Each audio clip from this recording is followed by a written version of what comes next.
other nationals are really doing a lot of business in real estate and with other investment opportunities in Ghana. My aim here is to point out a few things that we can also look at, and not only look at building our homes or buying. And studies have shown that the shortage in housing is about 1.7 million units. And you know, foreign investors are taking advantage. What are we doing as Ghanaians? This is just something for us to think about. And with average rental cost in Accra yielding about 8%, the local market compares very favorably with sister cities in the neighboring countries. Another thing for us to look at. With a vibrant economy, a growing population, and a sophisticated and well-educated professional class, demand for all kinds of real estate development largely outstrips supply. There's a large part of the real estate sector that is waiting to be explored. And that is why I want us to look at this. Everybody is concentrating in Accra and Tema. Are we looking at Takoradi, Sunyani, or Cape Coast, and other towns? You know, with the discovery of oil, tourism, and ports in some of these areas, a lot of opportunities are there that we can look at. And not only thinking about where we put our bed and then our cooking utensils.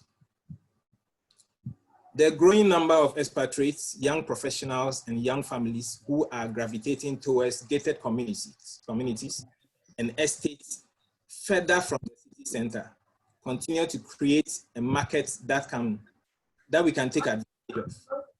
For a country that has a reputation for political stability, hospitality, and an economy that is on the rise, Ghana is slowly turning into the go-to investment destination and a springboard for investors from all over the world, seeking a safe haven to put their investment dollars on the African continent.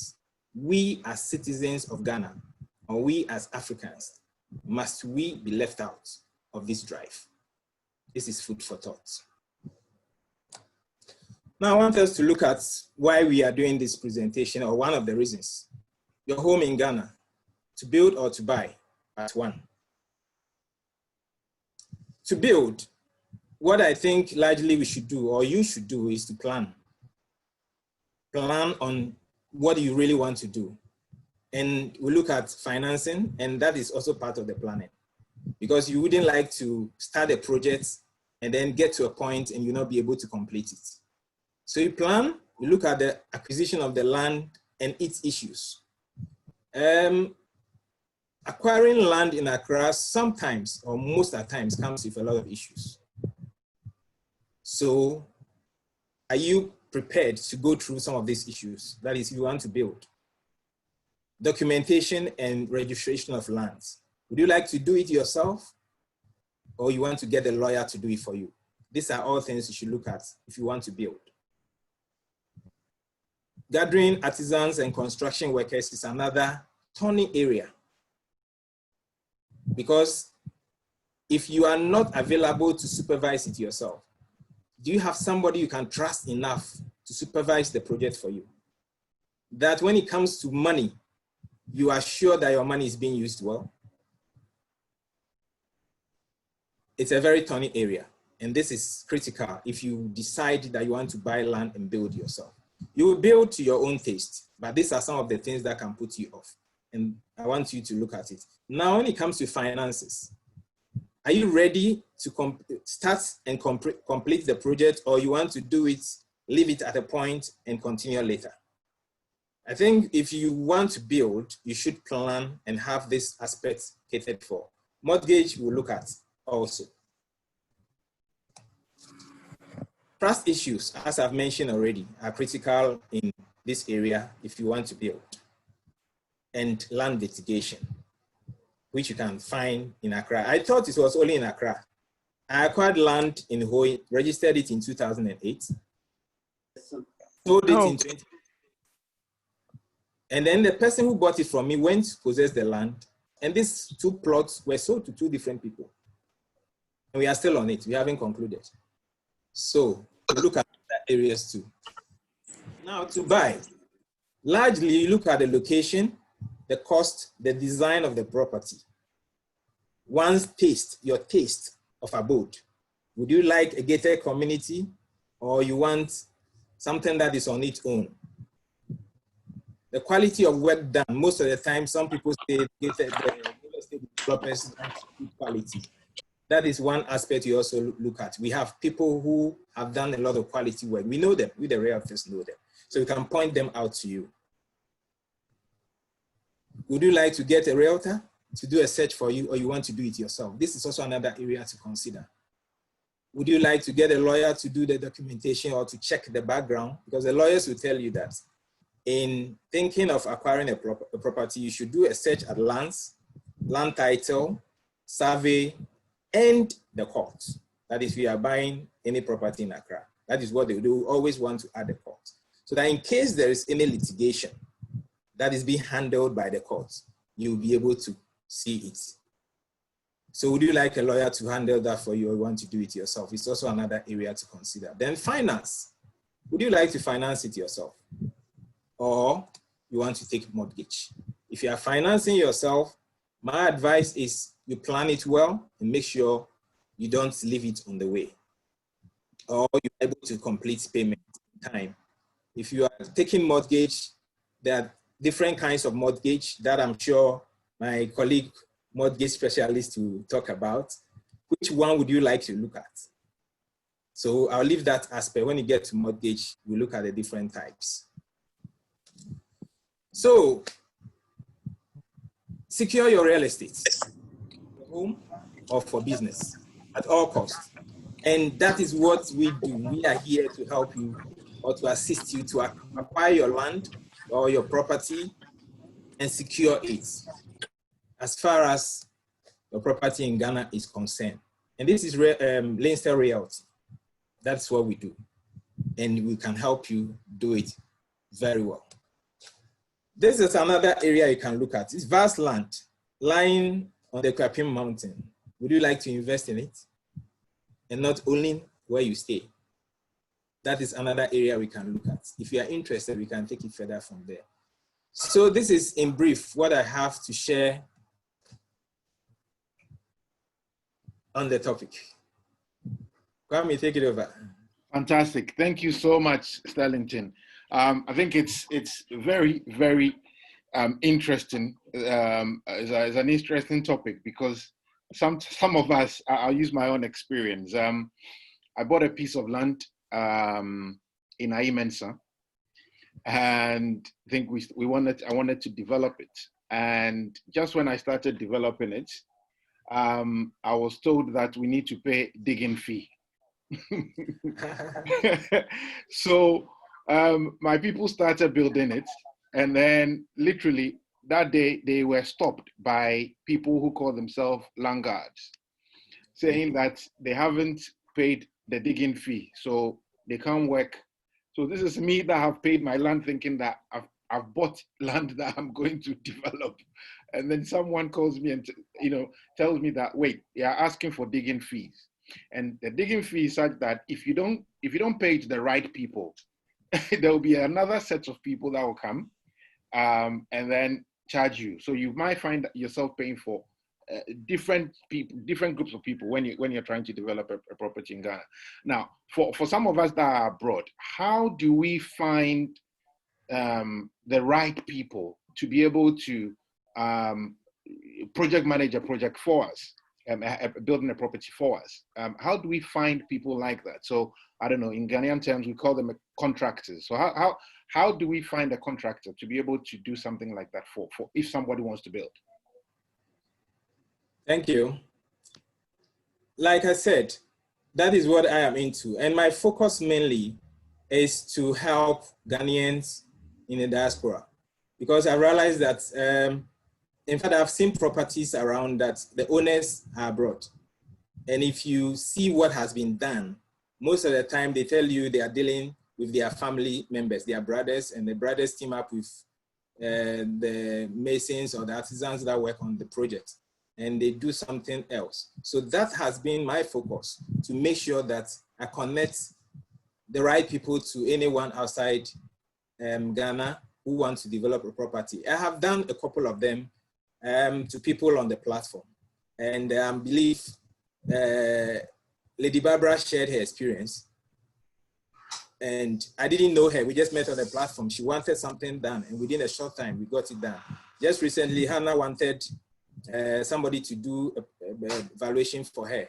I did that connection. So we have the team. I have actually built a network of professionals that can do good job. And I am not the only person. There are a lot of others. I'm sure there are some other realtors on the platform that would be able to do same. So it is important you deal with the right people, and then your headache sorted out easily. Thank you.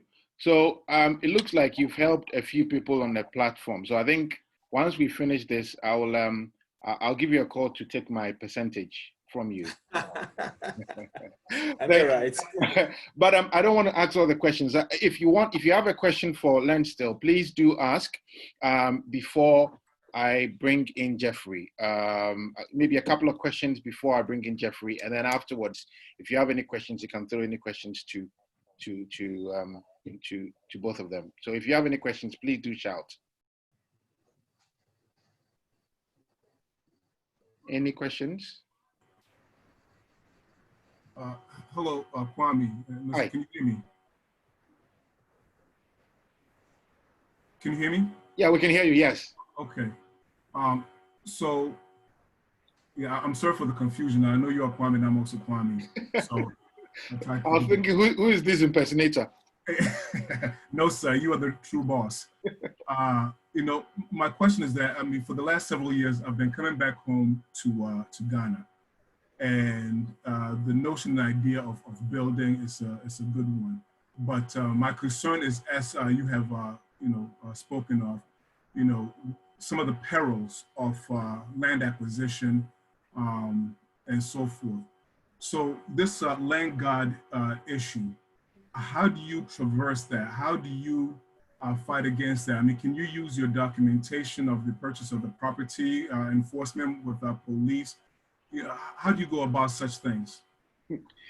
I think I can answer that one, Stellington. Kwame, I can tell you this, there's no way around that one. There's absolutely no way around that one. You know, because a lot of, I've heard of issues where people have been killed, you know, based on this whole land guard issue. They are self-appointed protectors of the land in that area. And so for your own peace of mind, I would normally say that just pay them whatever it is that they ask to be paid within reason, just for you to have your peace of mind to be able to work on your land. That's what I would say. From my own experience, the back and forth or trying to get police involved with your paperwork, it may be your paperwork, which you own the land, that's fine. But their issue is not whether you're the owner of the land or not. Their issue is that before you started doing the work, they've been looking after the area, and they are literally what you call area champions. So if you want to start working on your land, because they have protected the land for you, for it to be there for you to work, then you need to pay them. And for me, I think for the sake of peace of mind, I just thought, let me just pay them. And since we paid them, I think we paid them, I don't know, Stellington, whether you think it's overboard, but we paid them 2,000 Ghana cedis. And since then, they come in. Some have paid more. Exactly. Exactly. We paid 2,000 Ghana cedis to the head land guard. And literally, since then, it's been smooth sailing. They just come, walk past, and then they wave to the workers on site. So I don't know what else you may have to add to that, Stellington. Basically, I had an experience. I got my land, got it registered, had a title, got building permit, started building, and I was not working in Accra. I was then outside Accra. I was in the office when I had a call that these land guards came over. My workers knew I had registered, gotten all the right documents. So they challenged them. And most of them come under influence of drugs and alcohol and stuff. So they got involved in some fights. Part of the war, destroyed the wheelbarrow and some few things that the guys were working with. But if you don't sort this thing out amicably, just like Kwame said, you will build and leave, and it will come down in the night. Yeah. So I just got their head. I said, what's your problem? Do you know the owner of the property? He said, no, I am the owner. So what is the issue? Talk to me. Then we arranged a meeting. I came down over the weekend, met them. How much do you want? What's your issue? They said, oh, they oversaw the whole area and they were still overseeing the area. So I had to sort them out. They mentioned an amount. I said it was too much. For no work done, I couldn't pay that. So we negotiated. You can imagine. Land that I acquired, got it registered, permit, everything. I mean, I had to be negotiating with Landguard, but just for peace. And then we never saw them again. And so most of the time, people take advantage of the registration lapses. Yeah. I think the challenge mainly is with the land administration. I don't know why all the departments are under different units.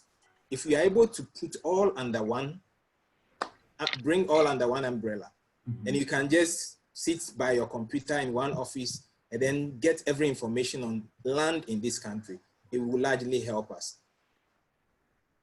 So for the meantime, for sake of mind, we just simply dash whoever shows up and hope that brings peace. I think the key thing is to find who is their leader in that area. If you find who the area is, or in some instances, the chief of that area will have their own land guards, and you might have some other people who call themselves land guards for the area. What you need to do is to find the land guards of the chiefs in that area, and then come up, agree a payment, some sort of payment to them. And it's more so having an amicable relationship with them. So long as you have an amicable relationship, a cordial relationship with them, and you've actually paid them. I think for me, for instance, they offered me, I think they said we would have, for each day that we work, we would have to pay them 200 Ghana cedis. Or we can pay them 2,500 Ghana cedis as a one-off payment. Initially, we negotiated and paid them 2,000 Ghana cedis. As I said, it's more so having some sort of relationship with them. And a lot of them do come on sites under the influence of drug, alcohol, and they could do anything. And as Stellington said, I've had people whose properties have actually been destroyed when they've left off because they haven't paid. So it's as you said, it's probably dashing, but if you can find who the head land guard is, negotiate with them, and then come up with an amount that you can pay them as a one-off amount, and then you'll be free to get your work done. It's important to also add that not every area has this land guard issue, though. There are some areas that you don't have these issues. So it's also good to do a good check if you are acquiring land anywhere. Yeah. Well, you know the history. That's right. But then, Stellington, am I right in saying in most of Accra, apart from places where apart from places like Apollonia City and East Legon, in most of Accra, there are land guards. Is that correct, or am I wrong in saying that? Yes, in most places there are, and mostly they are used by big men, supposed big men, who are highly connected. So that's why sometimes it's difficult to fight them. Okay, thank you. Any more questions before I bring Jeffrey on? Yeah, I'll take it since nobody else is. One of the things is that on the platform, there was some weeks back, we were discussing the cost of home building. Of course, it depends on taste. I'm certain, but some of the low end of building, was being bandied about what was it, 20,000 or 22,000 US dollars on up. Is that a realistic a realistic number? You mean the cost of building? The cost of building. Yes, what I can say is basically, it depends on the location, because unless you have the land already, and that's not part of the cost. Are we assuming that you have the land already and you're only looking at the building itself? Yes. Yeah, I think so. I think so, yeah. Okay. If you have the land already and you are only looking at the building, largely will depend on the kind of materials used. I don't know what materials the people who quoted the $22,000 would use, but there are various kinds of materials that you can use. And if it's a simple 2-bedroom, I mean, you should be able to do it. Right. Thank you. Thank you, Lynn. So there's a question here. Derek is asking, does semi-serviced lands have land guard issues or not? Semi-serviced, that means not serviced. Yeah. It would largely depend on the people that land was acquired from. If you acquired it from the right person who is supposed to sell in your family, then you don't have any issue. A challenge comes in where another person gets up and says that this man who sold the land to you is not the right person to sell it. This is where the whole wahala starts. So once you get it from the right person, then you are good to go. Okay. Now, I must also add that it is because of some of these issues around land acquisition and registration. In fact, it took me about 4 years to register mine. And I got it finally in 2010. Follow-ups. But I mean, the good news is that now a few things have changed, so it wouldn't take you that long to be able to register your land. But it's some of these reasons that make people, Ghanaians outside Ghana, feel like it's better you just identify a good developer who has done a good work and you just buy it, you have your peace of mind. You wouldn't go through all the issues of building. In fact, it's even difficult for some of us in Ghana when we're doing it. So if you want to have your peace of mind and you don't really mind the design, because sometimes you have a picture in your mind or you've seen a house in the UK or in the US and you want to build the same. I mean, we can also discuss that with some of the developers on the service plots and they'll do exactly that for you. We have a few developers on the platform, but I work directly with the Greens. And I mean, their designs are fantastic. Various kinds you can choose from. I know Mr. Anku, also, his group also has a beautiful development at the area. I mean, I'm sure you know that place. Yes, I know that place, yeah. Really nice place. Yeah. Okay, I think Jeffrey wants to add to the land issue on Jeffrey wants to add to the issue of on land guards. It's also good for you to build quickly after getting the land. Land guards tend to worry landowners who keep land for long before building. And I must say, I experienced that myself. I bought the land, left it there for a few years without developing it.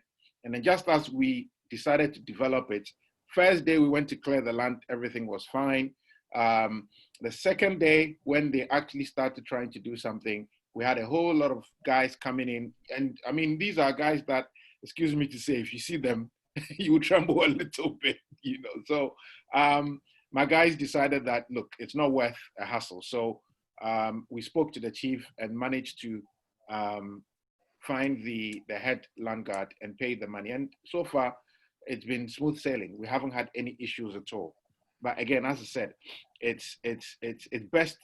My experience, especially in Accra, if you buy land in Accra, get on with it. If you know that you want to buy, you want to build, I mean, have your at least foundation ready. If you have the monies for your foundation ready, you purchase your land, depending on the agreement that you have with the person that you're buying it from, make sure that you actually put on either a foundation or what in the past a lot of some of our fathers and mothers have done was they'll put together maybe a 1-bed or 2-bed property on the land, and then just for somebody to stay in, a caretaker to look after it and stuff.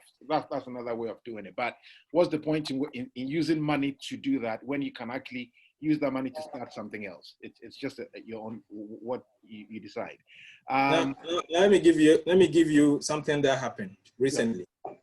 Somebody, a Ghanaian who lives in the US, bought land, fenced it. It was, I think, 4 plots. Fenced it, gated it, and then put a single room inside. There was a caretaker in.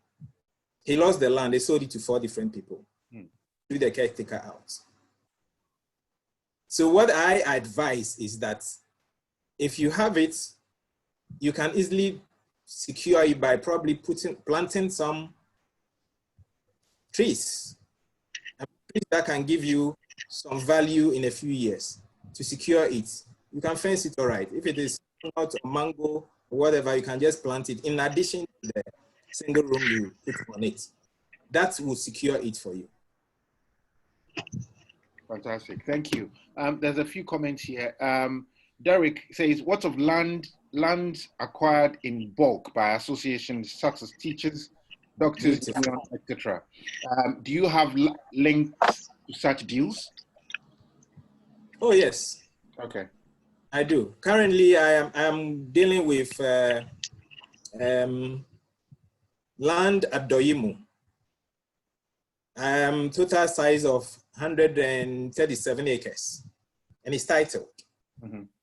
So I don't probably have to mention names. There are a couple of workers groups that have come and they have acquired some quantity.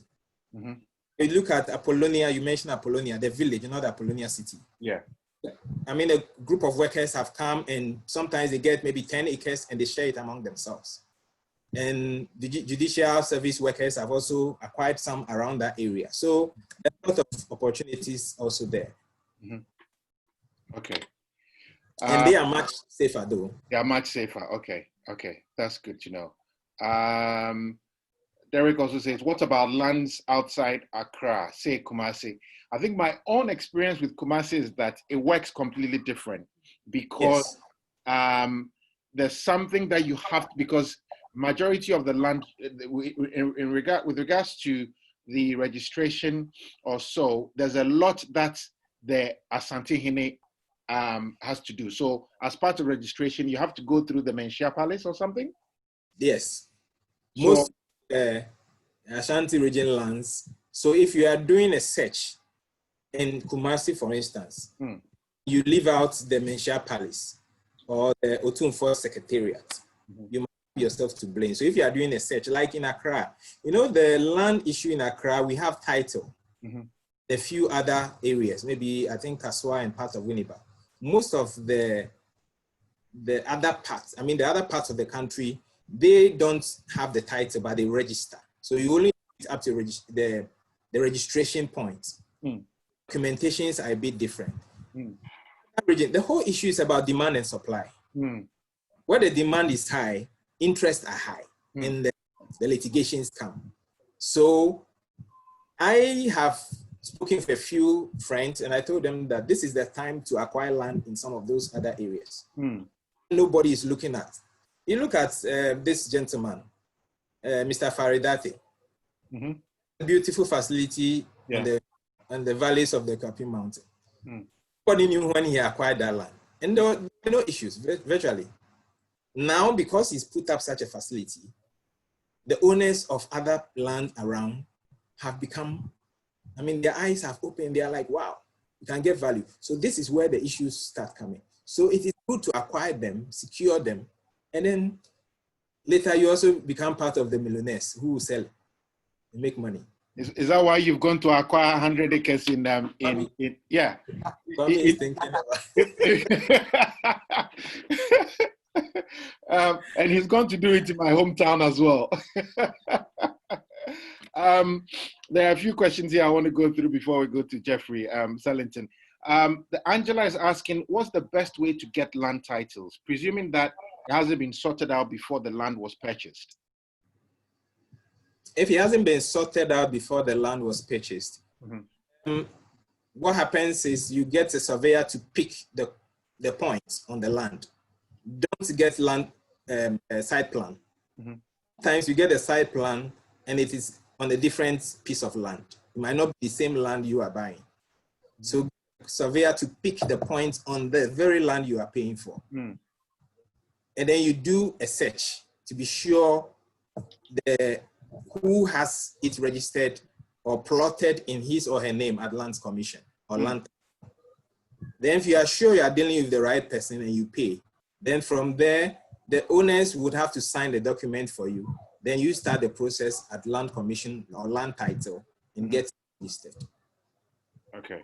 Okay. Fantastic. Now understand the process has been simplified. So maximum 3 months time, you can have your land title. Okay. Okay. Fantastic. Dean is saying, once you've purchased the land, how do you safeguard it whilst in the UK?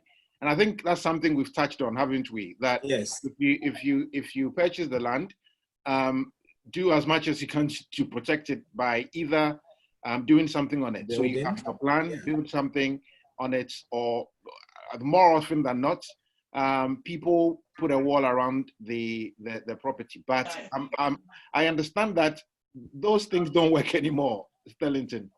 There was one that happened recently. We went there, the owners were selling the land. Those who sold the land to the current owner, the person who bought it from them.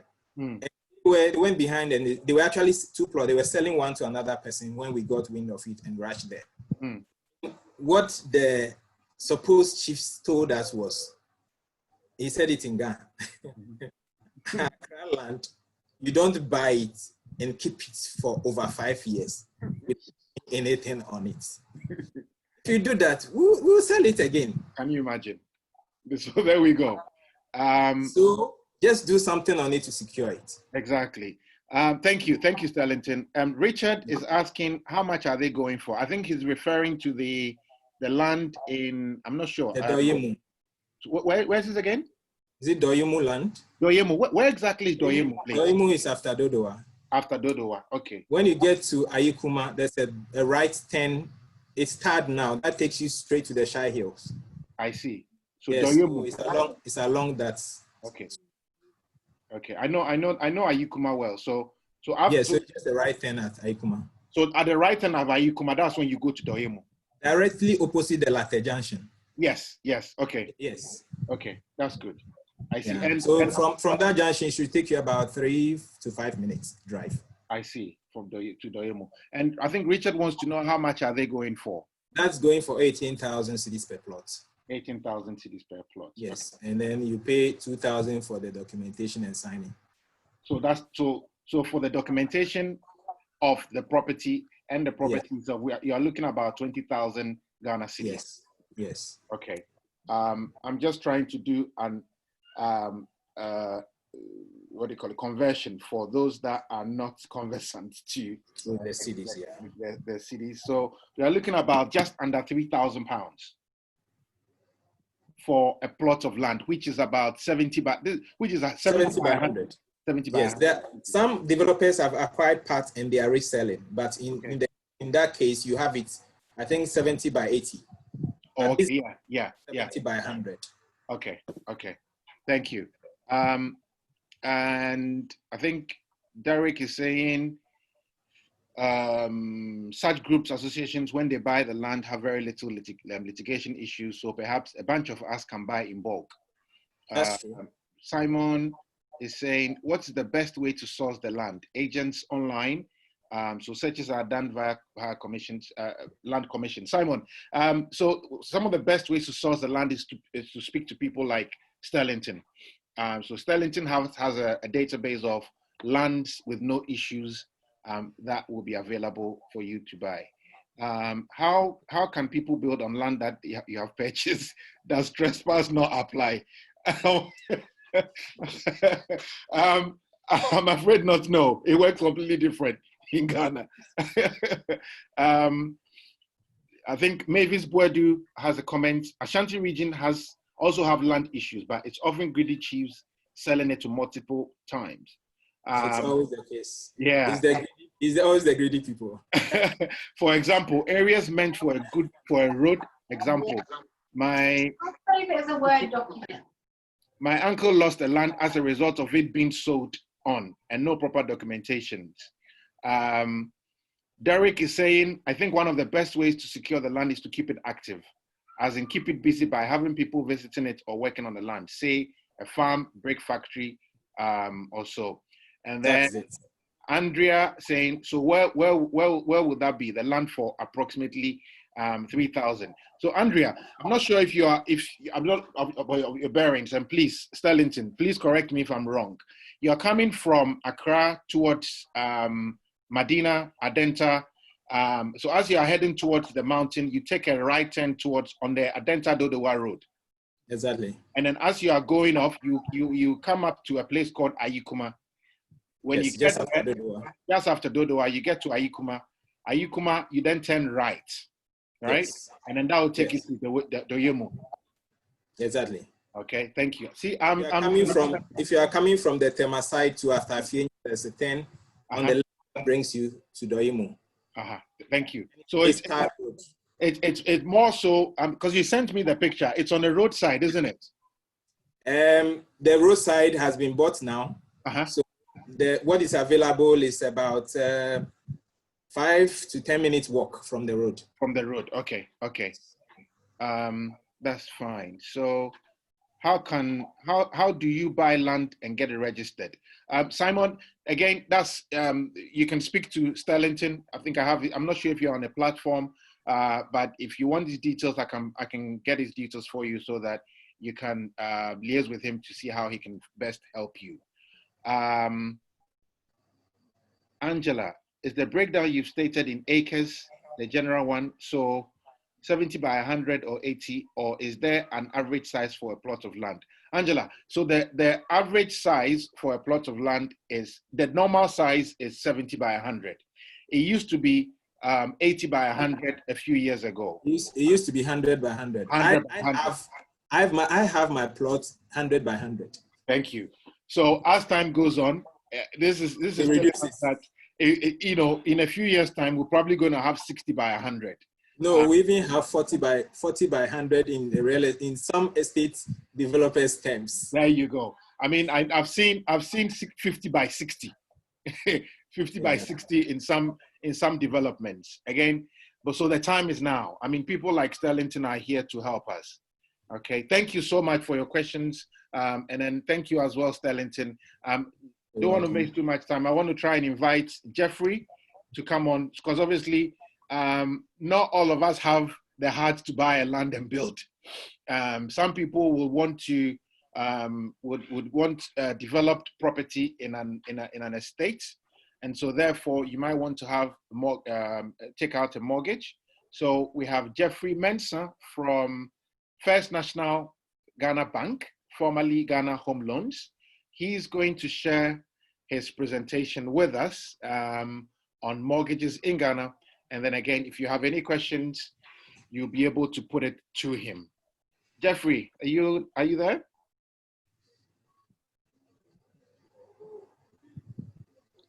Jeffrey?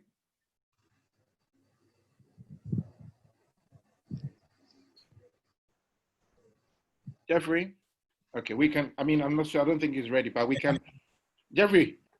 Yeah, can you hear me now? We can hear you now, yes. We can hear you now. Thank you.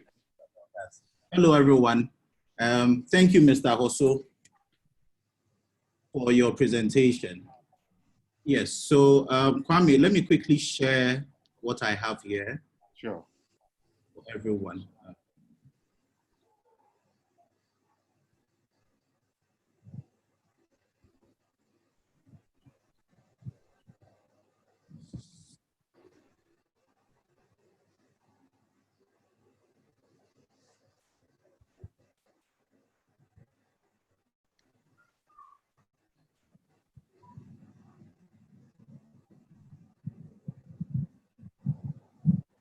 All right. Can you see it? Kwame, can you see? Yes, we can see, yeah. Perfect.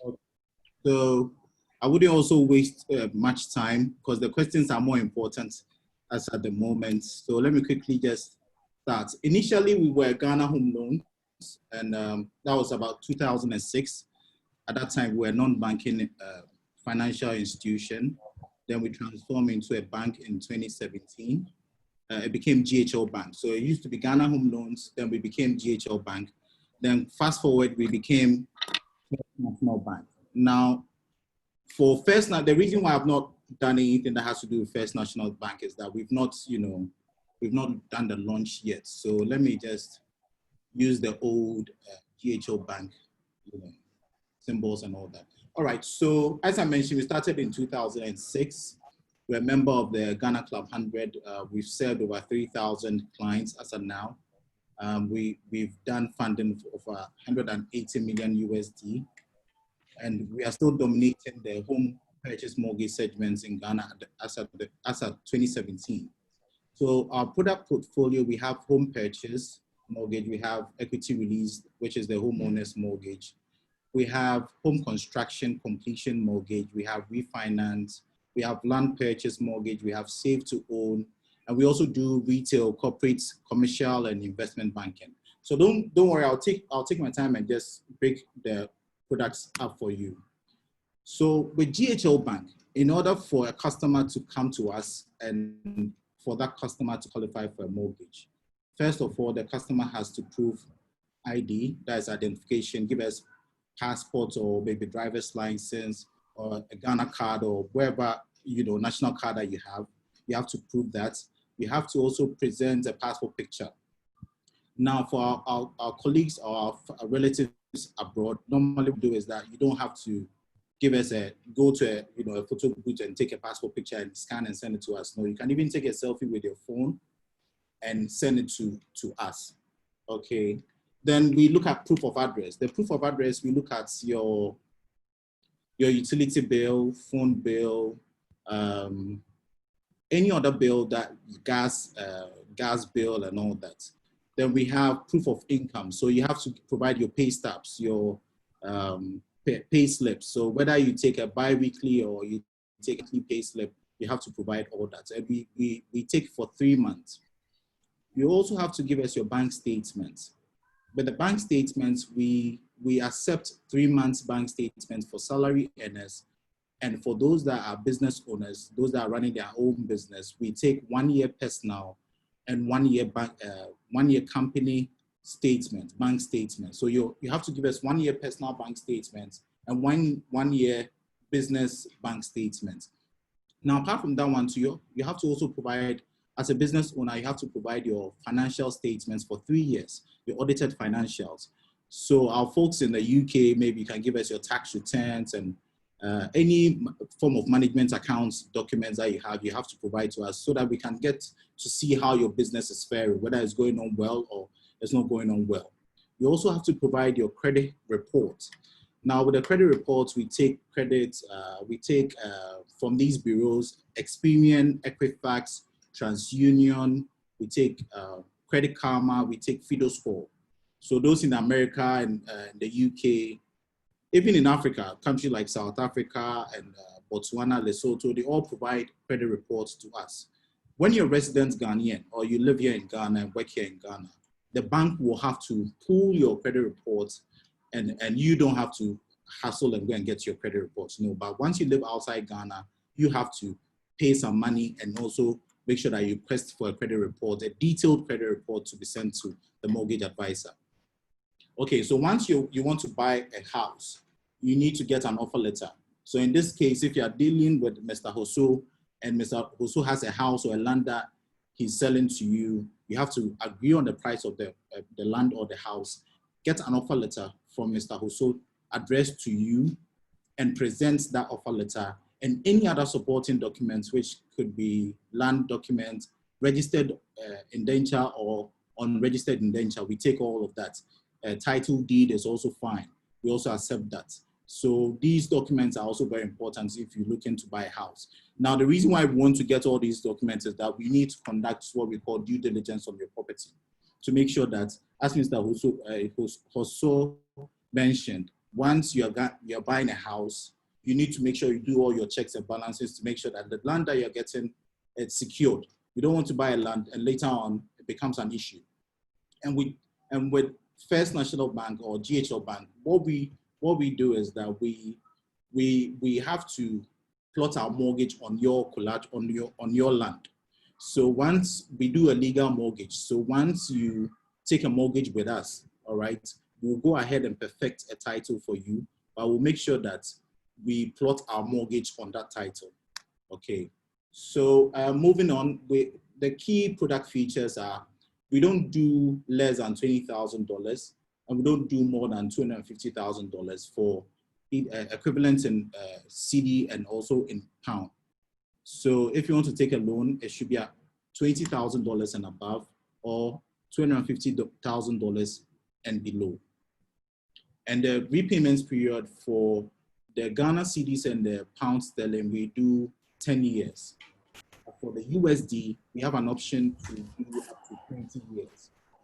Okay, way back we used to do 15 years, but we've listened to our customers and the complaints and all that. So we are trying to push for customers to now qualify for the 20-year mortgage. So you can either choose to do a dollar or you can do a pound. You can only do pound when you earn pound. So you can live in Ghana and maybe your company will pay you in pound sterling and you can qualify for a pound mortgage. But if you earn, you do not qualify for a pound. Okay. But when you're in the UK and you earn pound, you want to take a dollar facility, you can also do a dollar facility. But we cannot give you a Ghana cedi facility. But when you're in Ghana and you earn in cedi, you can take a dollar facility. So those are the differences.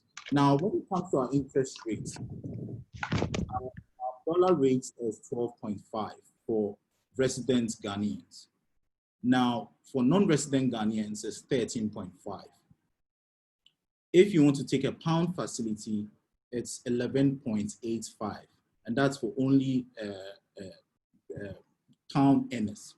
But if you want to take a cedi facility, it's 26.4. Hello, excuse me. I'm sorry to interrupt, but the slides are not changing. We can only see the first slide. I don't know if you're talking through the slides or. Yeah, okay, I'm coming. Thank you. It might be worth putting it as a presentation.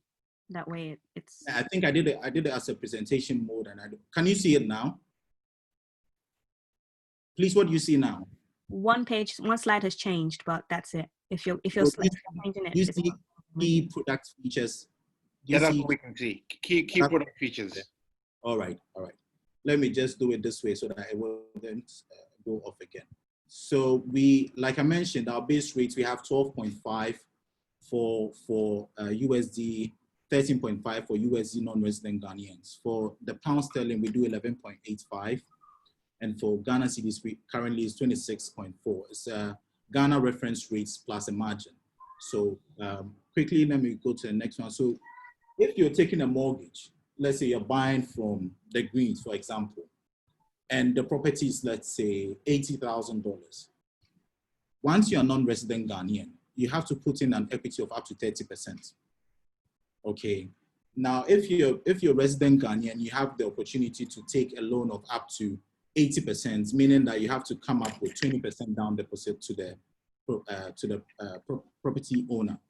So kindly take note of that too as well. Now, there are some fees that comes along with the mortgage application. We charge what we call an application fee and a title registration deposit. So we also charge insurance, but the insurance is outsourced to a different company. So they will give you the premiums for you to pay. So upon disbursement, there are some fees that you have to pay. And like I mentioned, the application fee for the dollar is 1.25. Please, can you see this part? Yeah, the transaction cost, we can see that page. Okay, wonderful. Thank you. All right, so the USD facility, once you want to take a loan in dollars, the application fee is 1.25 of the loan amount, but we charge a minimum of $500 before we start.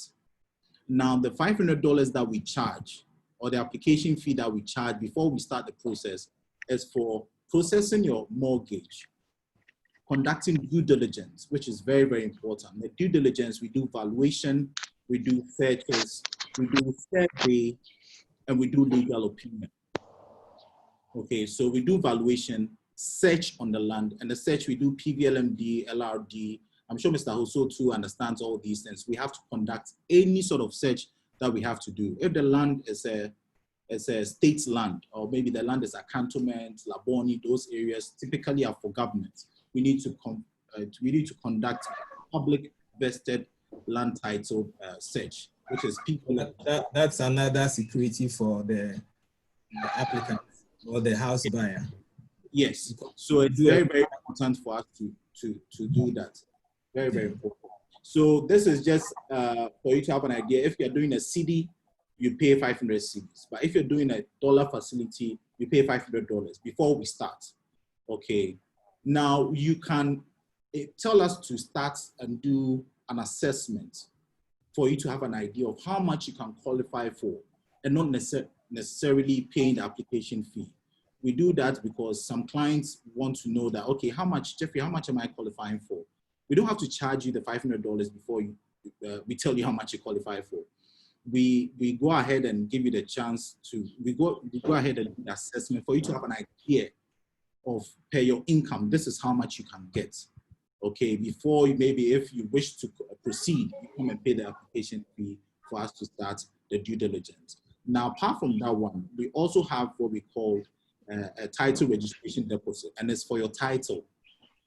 As I mentioned earlier, we do legal mortgage. So once you take a mortgage with us, we have to perfect your title for you in order for us to plot our mortgage on that title.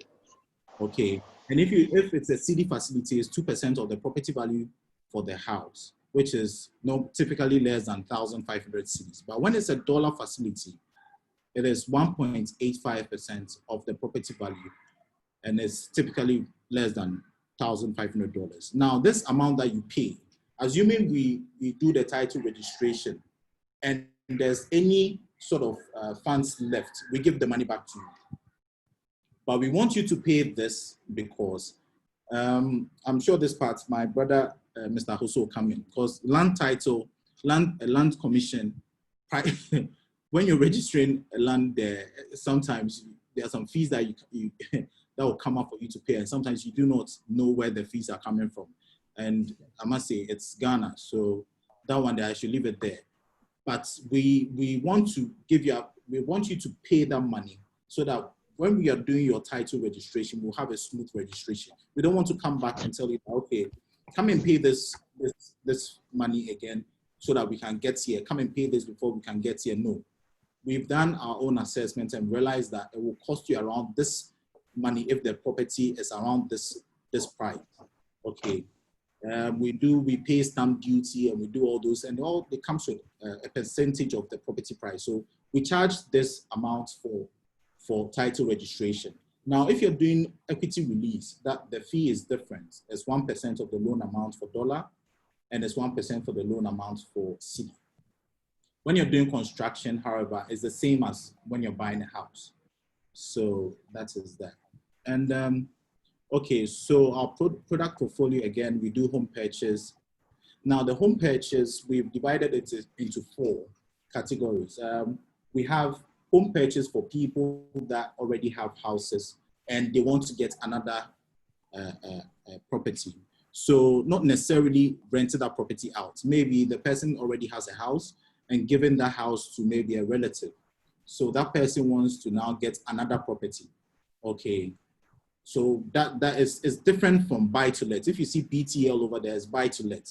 Buy to let is for prospective homeowners who want to buy a house and rent or invest that house and get rental income. So the reason why we've differentiated these type of home purchase products is because of interest rates. Because once the writer does his or her own assessment and the property is for investment purposes, the interest rate will change. Okay, so that's the difference. Then we have FTB. FTB is for first time buyer. For young couples, young graduates who are looking to buy their first property. That is what we call first time buyer. And everybody qualifies for this type of house. Whether you live abroad, you live in Ghana, you qualify. So we have 100% financing. Unfortunately, for the 100% financing, it's only for resident Ghanaians. For now, we are trying to see if we can expand it for non-resident Ghanaians. The reason for 100% financing is that if, for example, you don't have the down deposit or the 20% or the 30% to put down or to pay to the property owner, you have to take what we call TRI. collateral redemption indemnity for, it's an insurance for that 30% that you cannot pay. So it will become a fee that will be charged and added to your total transaction cost. So that's what we call the 100. So in this case, GHL is going to pay 100% of the value of the property on your behalf to the developer or the property owner. Okay. Then we have homeowners mortgage, which is equity release or home improvements. We have home construction, completion mortgage. I'll talk more about them. We have refinance mortgage. We have land purchase mortgage, and we have save to own mortgage. Okay, so as I explained earlier, with the home purchase mortgage, we have home purchase, first time buyer, buy to let, 100% mortgage. And with this type of mortgage, we give prospective homeowners to identify the house they wish to buy, negotiate for the price, come to us, fill some forms, open an account, then provide all the required documents as mentioned earlier. Then we go ahead and start the mortgage for you. So if you want to take a CD, it's 10 years. If you want to take pound, it's also 10 years. If you want to do dollar, you can take up to 20 years. Okay, now the eligibility criteria for this loan is that the property has to be residential. An applicant must pay off the loan before their 60th birthday. The vendor or the developer or property owner must be the valid owner of the property. So he or she can provide a land title certificate or a fully registered indenture. If the indenture is not registered, we have a team that can do that for you. But mostly, I mean, if you want to sell a house, you should try and get your land registered.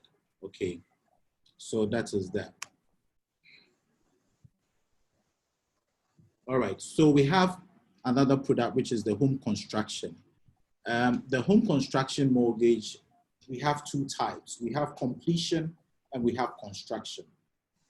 Okay, so with this mortgage type, if you are a landowner and you want to build your house, your dream home, not everybody wants to just go ahead and buy a house. Some people want to take their time, build a house to, you know, his or her specific taste and all that. So if you want to build a dream home, you can walk to our GHL, you can speak to any mortgage advisor for advice, and we can provide that help to you. And with the home construction completion mortgage, it's in two phases. Okay, once you provide all the needed documents, the requirements as mentioned above, unlike the home purchase mortgage, with this product type, you are building the house yourself. So you have to prove to us that you own the land. If you have an indenture, it has to be registered. You need to get building permits. Okay, getting building permits in Ghana is difficult. So we give you the chance to at least provide receipts of application for the building permits. You have to also provide to us architectural drawings for us to have an idea of how the house is going to look like and all that.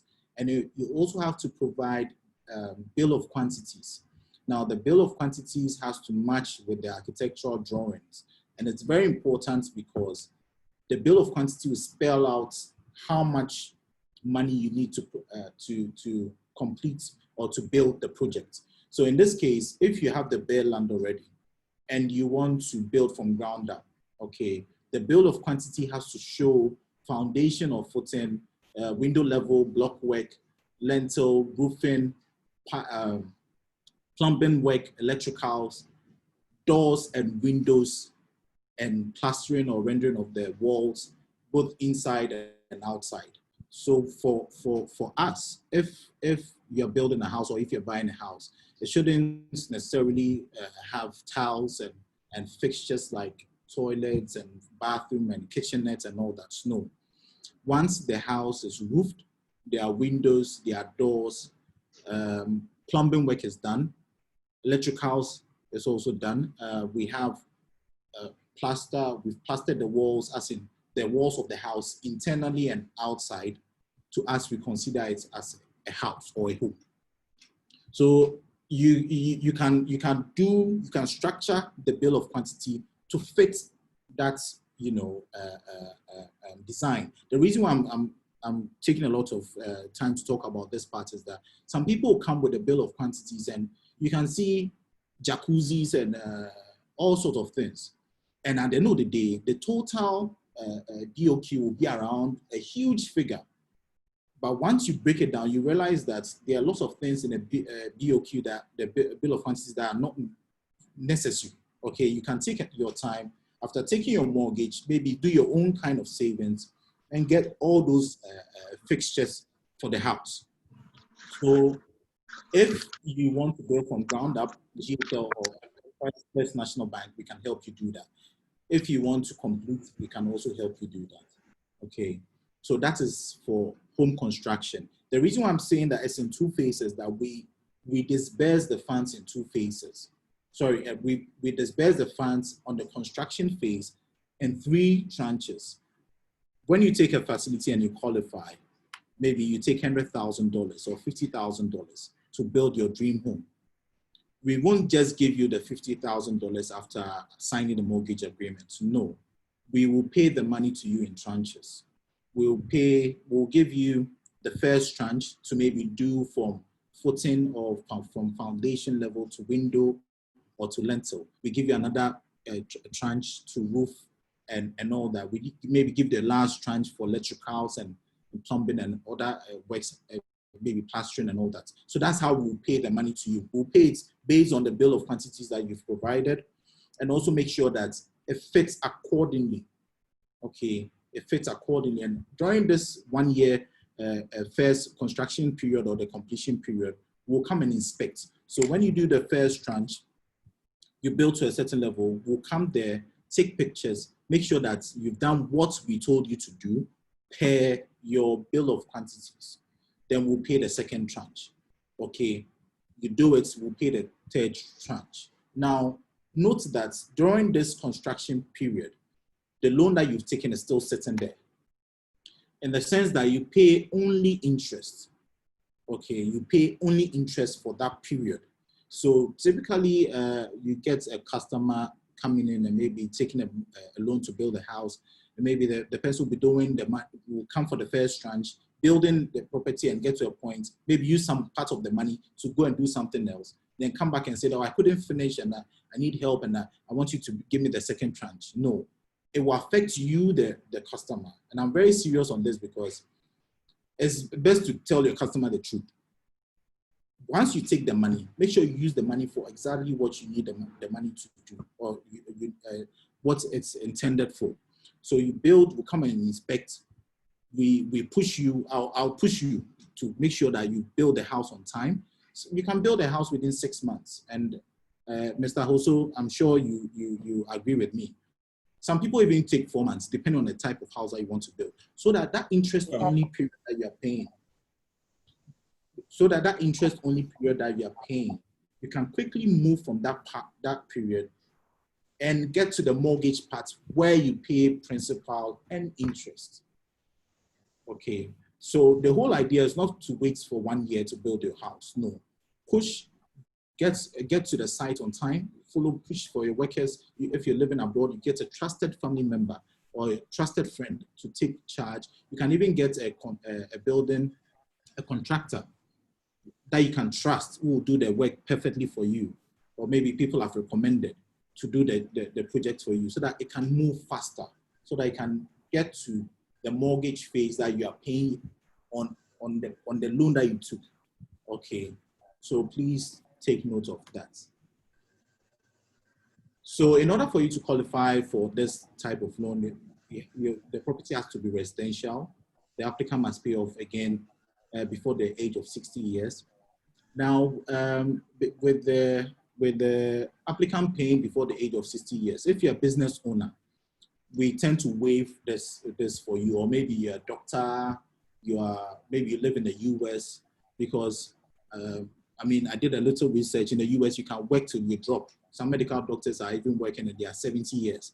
You're a lecturer, maybe your job, you can prove to us that the job that you're doing, you don't retire at the age of 60. You can do more. So we can then extend, maybe by the time you do the application, you have 50 years. You have only 10 years per this requirement, but we can extend it to 70 years for you. I mean, to your 70th birthday, so that you can get the chance to pay get a longer tenure and also get a flexible repayment. So kindly please take note of that. All right, so the home completion project should be at lentil level. And this part too, we can come in, if you have done it to foundation, we can come in to help. It shouldn't be necessarily lentil level. So there are case by case basis. If you come and you want to take a mortgage and your land is at, let's say, proximity wise is close to town, the value of the land alone is huge. We won't just say that, okay, build the house to lentil or build the house to a certain level before we come in. No.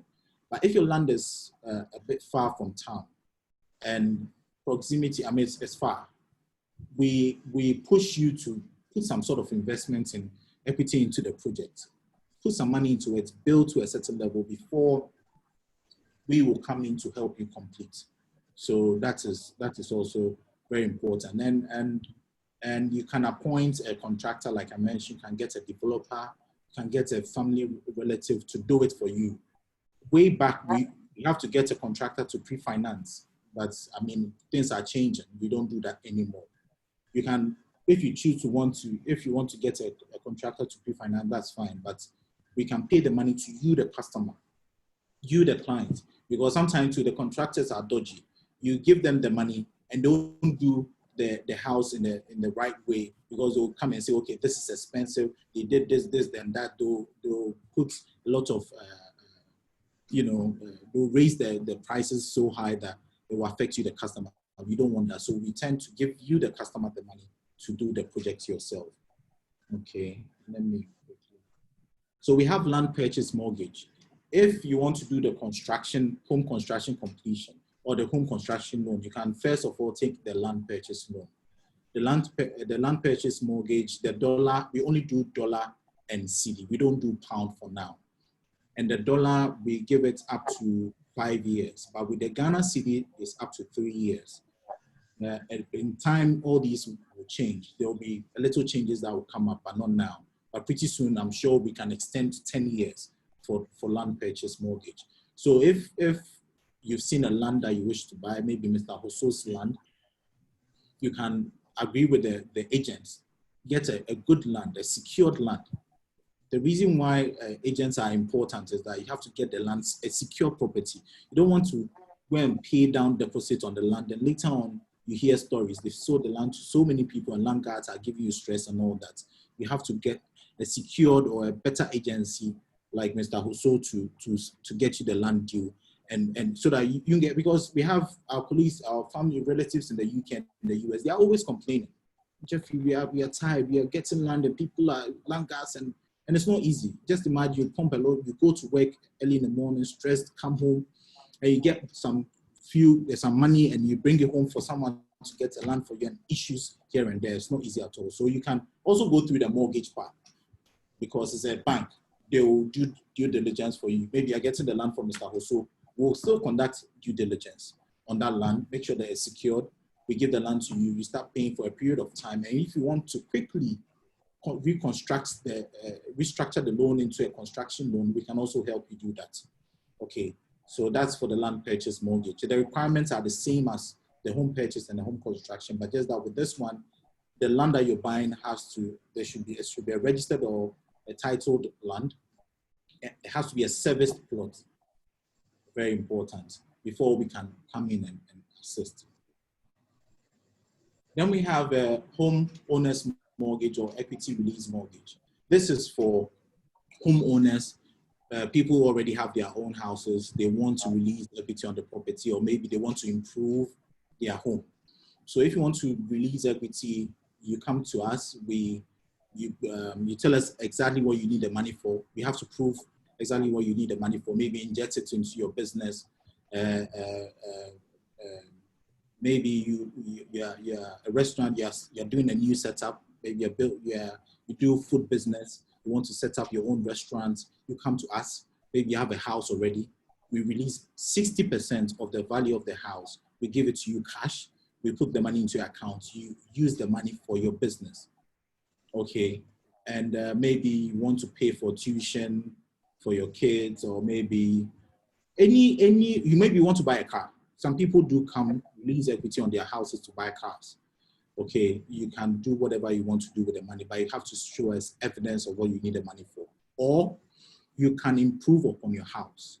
Maybe you already have a house, you want to buy new air conditions, do new floor works, maybe do a garden, do something, maybe do a swimming pool and all that. You can come to us, we release equity on that property, we give the money to you to do the project. Okay, so if for example you are buying air conditions, you have to provide invoices.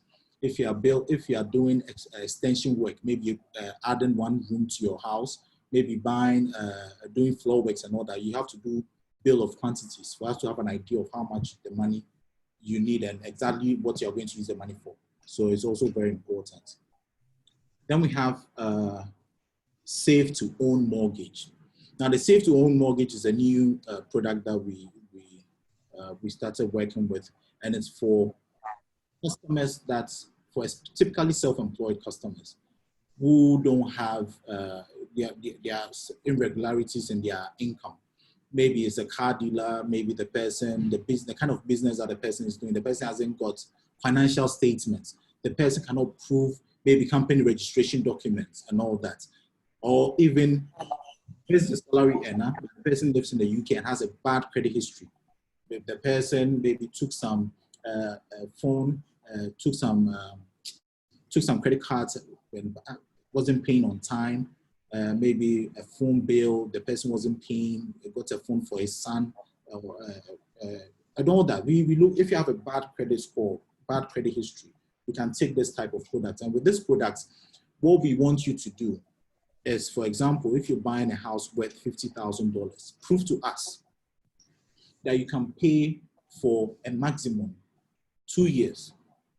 The monthly repayment that you are going to pay if we are to disburse the $50,000 to you, prove to us that you can do that. So you pay on a monthly basis, that monthly repayment for up to 2 years, okay, before we disburse. Now, it doesn't mean that we strictly has to be 2 years. You can do 1 year.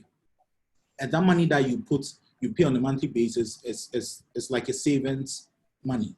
You enjoy some sort of kickbacks on it, interest on it. While the money is there, you enjoy some interest on that money. And at the end of the saving period, if you want to use that money for your down deposit towards the property, you can do that. If you want to use that money you want to even take the money out and maybe go for 100% financing. If the loan that you took will be able to buy the house, will still disperse that loan to you. So it depends on what you want to use that savings money for. But mostly people tend to use that money to pay for down deposit. So if you have a young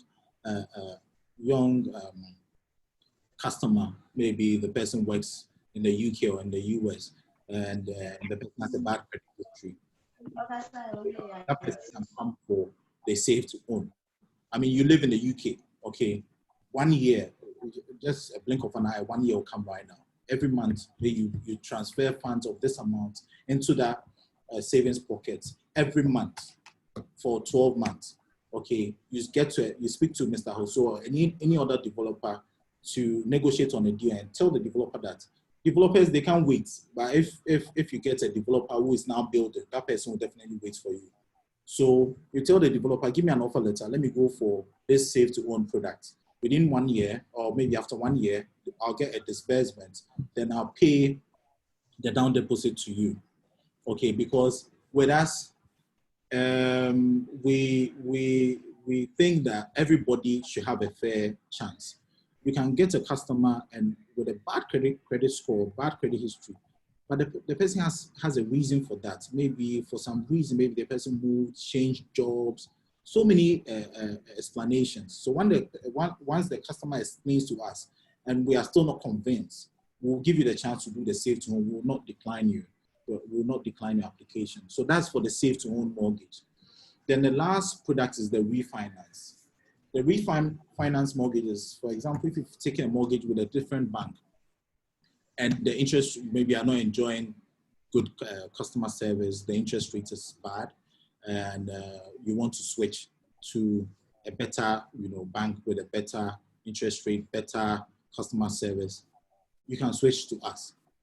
So this is for refinance. The requirements are the same, just that with this type of mortgage or with this product, you need what we call the redemption statement from your bank, from the bank that you want to switch to us, loan statement to show us how your repayments to is over there is. Because if you come to us and you come and complain that your bank, they have bad customer service, but we later check your redemption statement, we notice that you don't also pay on time.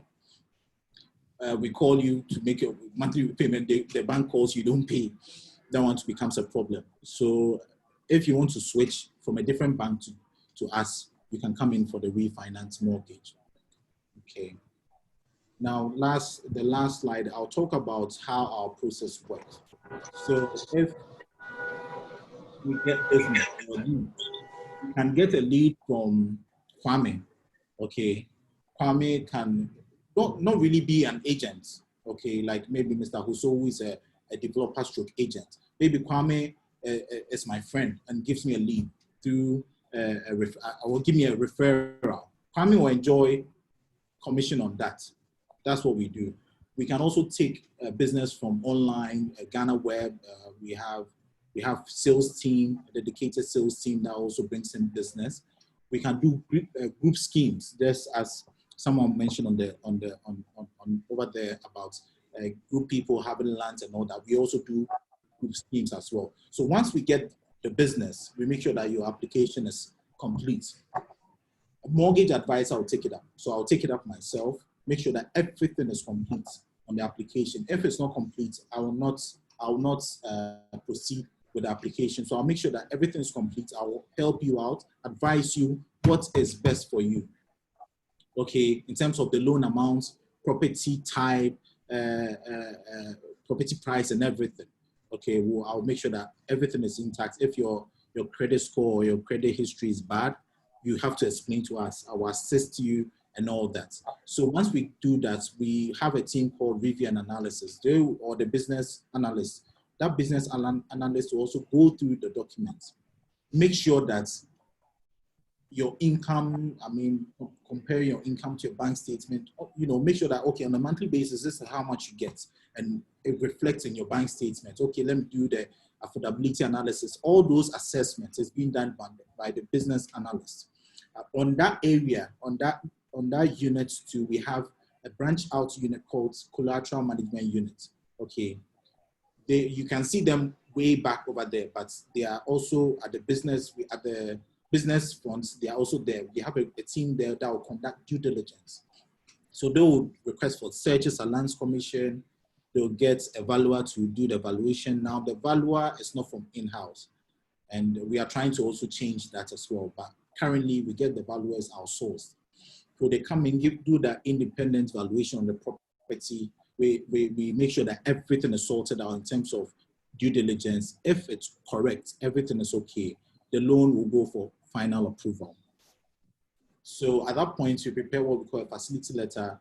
We send it to you, the customer, with the interest rates and all that, for you to have an idea of the conditions that we need to fulfill before we disburse the funds or before we get you to sign the mortgage agreement.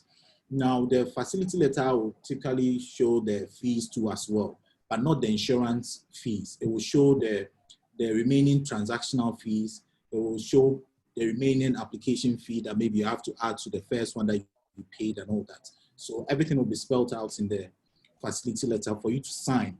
If you're not happy with it, it's fine. You can respond, you send an email to your mortgage advisor and explain to your mortgage advisor, oh, Jeffrey, you told me that the base rate is 12.5 or 13.5. So how come now we have 15%? Or how come now we have 14%? Already we have a lot of customers complaining about interest rates, especially customers in the diaspora. But the issue is that the funding that we get, it comes with conditions. So those funds are what we also add a margin to it. So where you're buying the land from, proximity-wise, is far from town, it comes with a basic point. We add a basic point to the interest rates. If your credit history is very bad, it also attracts some points on your interest rate.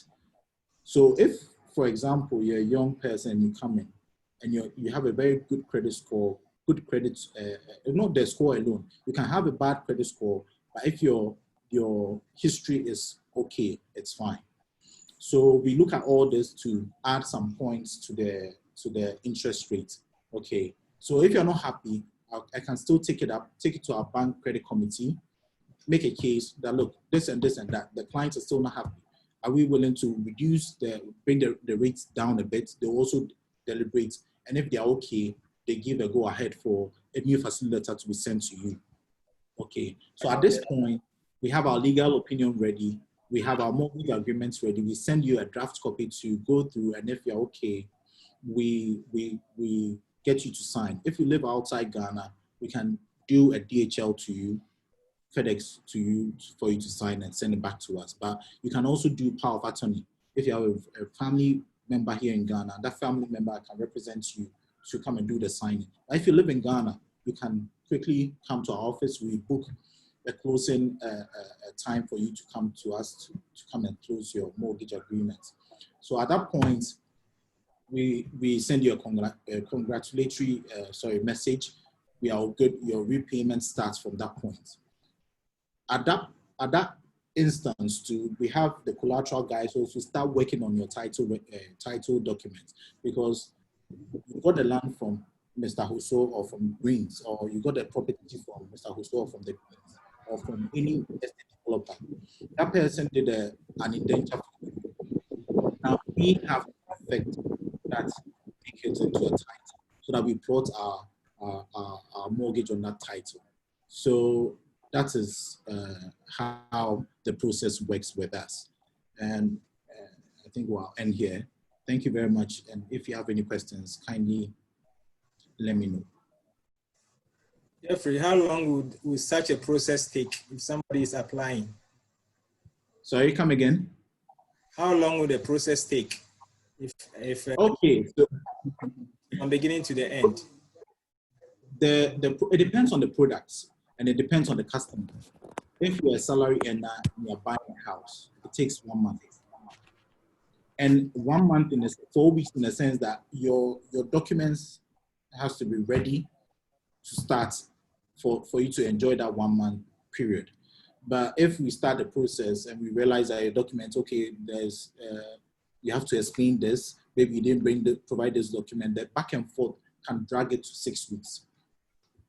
And also another part that can delay the process is the due diligence part. When a customer is buying from a developer and the developer hasn't done, the customer will go for an offer letter, for example, and maybe not pay a fee for that offer letter. So at this point, the developer will not prepare an indenture for you. The developer will just give you the offer letter, go and do your, and maybe give you a photocopy of his or her document for you to start with the process. We'll need a draft, site plan of the property that you want to buy. So if you're buying on a big spread of land, maybe you're buying from that small part on that big spread of land. So we need a surveyor to go to that site, pick buttons, and now go and do research, which can take time. It can take a long time, trust me. So that's why the mortgage advisor comes in. So I will make sure that if you're buying the land, I know that, okay, this land or this property, we've dealt with them before. We know them.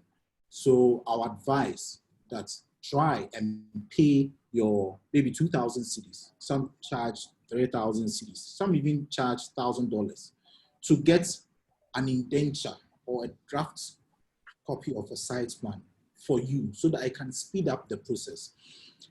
With the evaluation, it can take 4 days for you to get the evaluation done and get a report, but the searches can take time.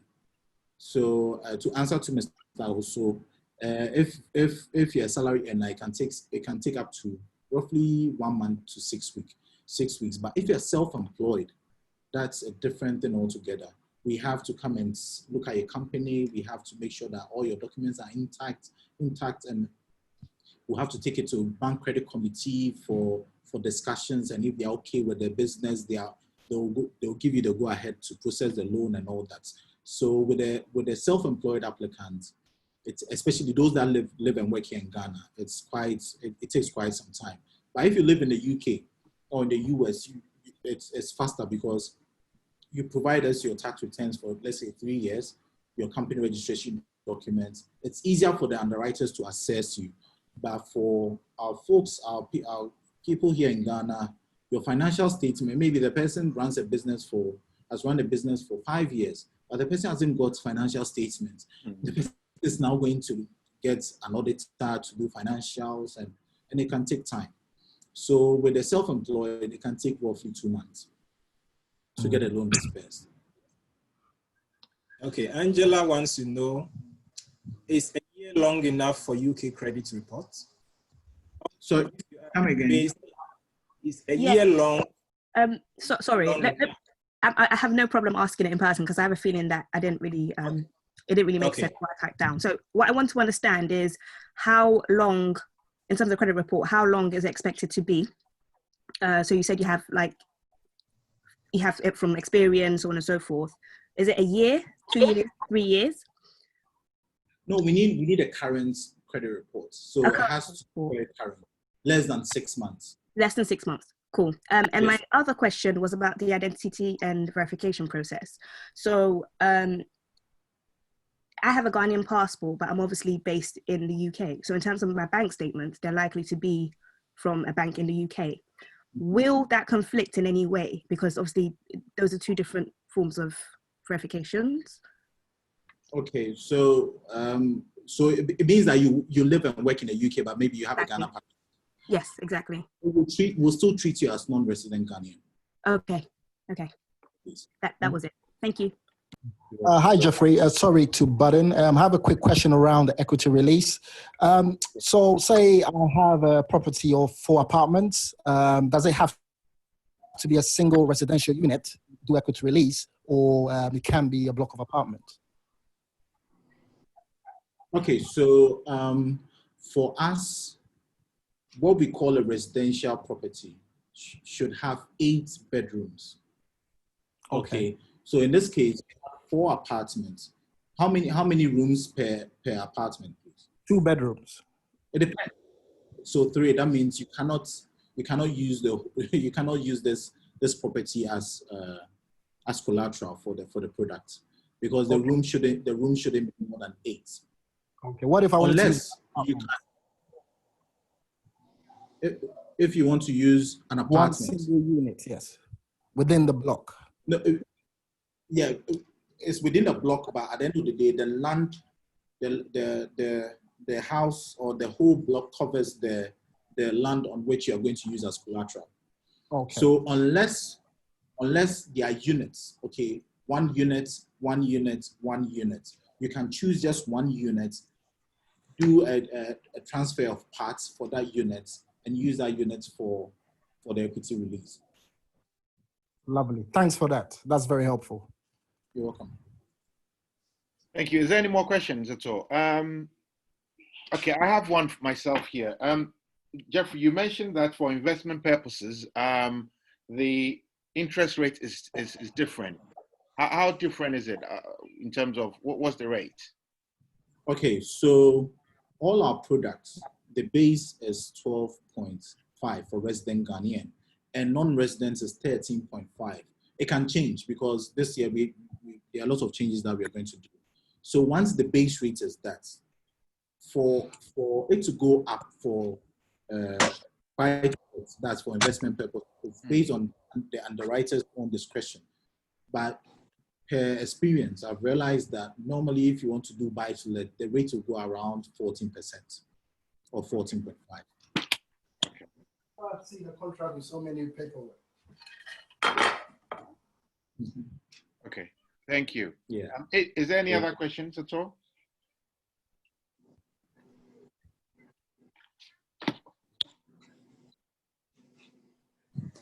Okay, I'll ask my next question. My next question is regarding the land mortgage.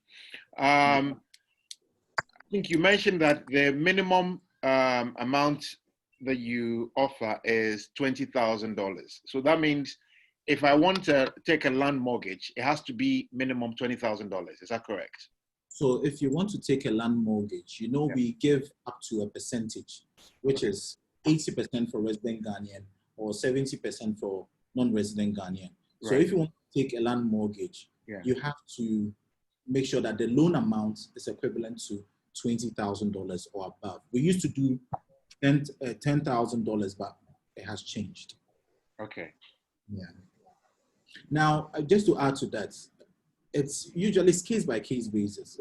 If someone comes in and has a genuine case, I mean, I'm buying the land and the land is, let's say, $15,000 or $20,000. So I want an amount of, let's say, 14 or 16. I can still work around it, take it to our bank credit committee for approval. We can still push for it. Yeah. Okay. Fantastic. I think there are quite a, so Alexander is asking, does your bank partner with developers to provide mortgages to the developers' prospects? Come again. Alexander, I don't know if you want to ask. He says, does your bank partner with developers to provide mortgages for the developers' prospects? So I think if I may be wrong, but I think he's probably asking if he's looking to buy a property from a developer, would your bank partner with that developer to provide the mortgage for them? Actually, we work with every developer in Ghana.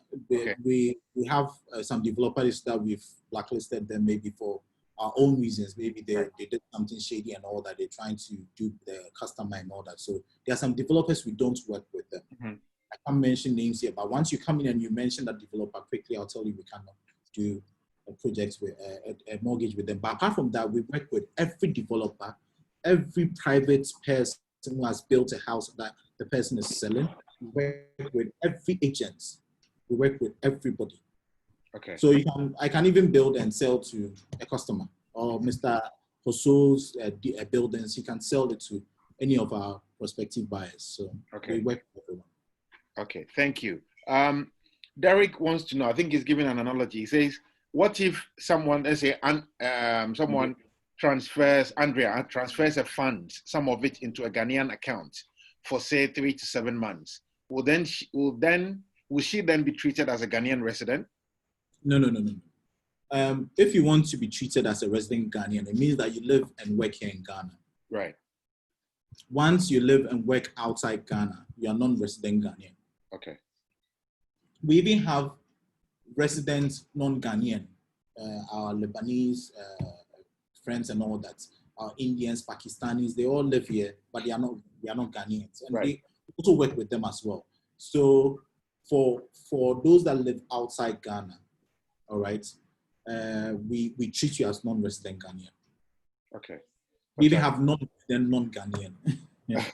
I see. Oh, okay. So that's another one. So if you are, let's say you are British, you're British and you want to get a mortgage in Ghana, you can do that. Yeah, you can do that. Okay. You can do that, but with those with people that you are British, you don't have any roots or no, that's connection. Right. Yeah, so people like that, we tend to raise the minimum deposit. So if you're buying a house and let's say you want us to come in, we can choose to give you only 50%. Okay. So that you come up with a difference, because we want you to put more equity in that property. Right. Okay. There's a question from Richard. Richard is saying, can Ghana Home Loans do a simulation for a 50K property? Yeah, I can do that. So Richard, so you can, I'm sure if you're on the group, I'll share my number there right now. You can send me WhatsApp anytime if you want an illustration for you to have an idea of your monthly repayments and all that. I'm sharing my number right now. You can WhatsApp me or you can contact Kwame, and Kwame will get to me for me to assist you, please. Yeah, I know Richard, so I'll send him your number. Okay, all right. Okay, fantastic. Is there any more questions? I'm quite conscious of time. If there's no other questions, no, someone says, did you say British applicants need a 50%? No, I don't think you mentioned it. Do you know the percentage? No, for British applicants who are Ghanaians, we have our folks in UK that are Ghanaian. Their mom, their parents are Ghanaian. It doesn't matter. Your dad can be British, pure British, and your mom can be even British Ghanaian. We'll still consider you. If you don't have any connection at all to Ghana, that is where we can choose to let you come up with as huge as a 50% down deposit. Okay. Because Okay. they are So non-resident, not Ghanaian. I see. So that's up to 50%. Yeah. Yes, please. Okay. Okay. Thank you. Derek wants to know what of Ghanaians whose company has sent them overseas as expats, say engineers on a rig in Scotland for 2 years and a year in UAE? Would you classify them as non-resident? For those clients, unless their income reflects here in Ghana, you can get a customer who works with the oil guys, these oil guys, you can get them and maybe they split their income into two. Mm-hmm. He has one coming into Stanchart or to First National Bank, and the other go to maybe Lloyds TSB or any account in the UK. We can still work with that person. So those people, we tend to consider the fact that the account, the funds are still coming to Ghana. Mm-hmm. There's part of the funds coming to Ghana. So we'll consider you as resident Ghanaian, but maybe you've been sent over there to work and maybe you come to Ghana often. Mm-hmm. You understand? Okay. Because your income, part of your income is still reflecting in Ghana. So you can have a customer who works with Talu Oil, but the customer was employed in the UK. Right. And the customer is Ghanaian, but the customer moved to Ghana. Okay. And the customer gets income, parts going to the UK account and parts coming to Ghana. Maybe he or she has a mortgage even in the UK. So that's the reason why she's got part of the income going there. We'll still treat that person resident Ghanaian because you're working in Ghana. In Ghana, okay. That's good to know. Thank you so much. Is there any other questions at all? If not, we will be wrapping up and then I'll send the recording over. We're going to have a part 2 of this because it looks like there's a lot of interest in the real estate. Yeah. We're going to do another session. I think the next session I'll bring I think he's a contractor who basically builds property. So we'll have him on board, and hopefully Jeffrey and Sterlington will agree to come back on again. If you're on the platform, if you need any land in Ghana, please contact Sterlington. If you want to purchase a property, please also contact Sterlington. Now, before we go, if you remember a few weeks ago, we had a session on financial investment in Ghana, and that was by Sophia. Sophia has written a book called Financial Investments in Ghana, and I think a few people have bought the book. I would say definitely try and get it.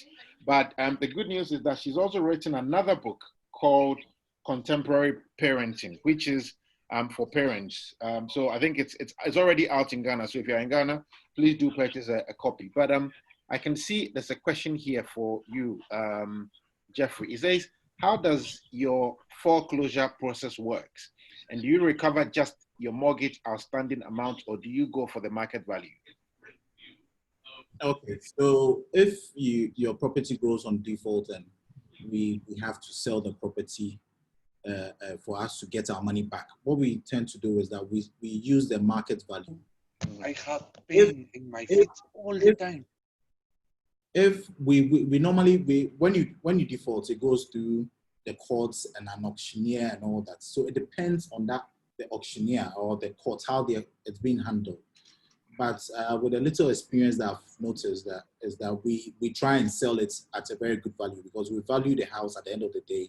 We sell it, and if we even get more than your outstanding with us, we make sure that you get your money back, your part or your equity, we'll give it to you. But we try not to get to that point. We try as much as possible because it's not easy. We try as much as possible not to get to that point at all. If you have a very good case, some people even ask for payment holidays and all that, moratorium and all that. So if you have a good reason for not being able to meet your monthly obligations, you tell us, we take it to our credit committee, we discuss, we come back to you with an answer. Fantastic. Thank you so much to Sterlington. Thank you as well to Jeffrey. I think it's been quite useful to myself. Again, as I said, we'll probably have a part 2 of this in 2 weeks' time, just to try and answer some of the questions that people might have. And also we'll look at another area in terms of more in-depth aspects of real estate in Ghana. Again, once again, Sterlington, thank you so much. And Jeffrey, amazing job you guys have done. The recording will be available on the platform. Until then, have a lovely evening, and let's keep the conversations going on the platform. Jeffrey, we don't hear from you on the platform, so please try and engage with us. I'm very sorry about that. And that is a platform because I get my time to read and I learn a lot. You have no idea. Fantastic. Forgive me. Fantastic. Thank you so much, everyone. I hope it's been useful, and I'll see you guys very soon. Have a lovely evening. Take care. Take care. Bye. Bye.